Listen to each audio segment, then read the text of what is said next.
Welcome to this tutorial on customizing NextJS 14 layouts with Tailwind CSS. We start in the _app.js file, which is the main entry point for all pages in a NextJS application. Here, we import a global style sheet which will contain our Tailwind CSS directives. This setup ensures that Tailwind styles are available throughout the entire application.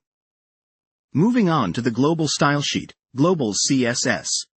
We have three important Tailwind directives: base, components, and utilities. The base directive applies initial styles to standard HTML elements. The components directive is where you can define your custom-designed elements.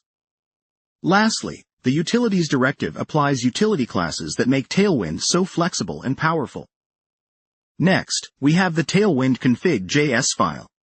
This configuration file tells Tailwind where to look for class names, which in this case is in the pages and components directories.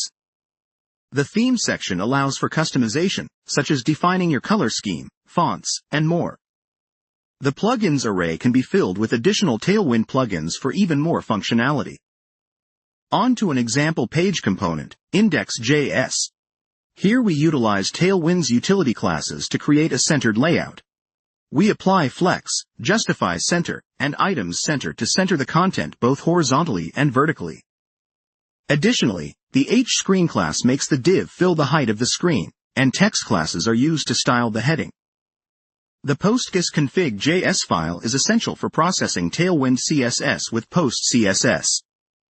The inclusion of Tailwind CSS as a plugin initiates the processing of Tailwind directives and utility classes, while autoprefixer ensures that our CSS will have the necessary vendor prefixes for different browsers.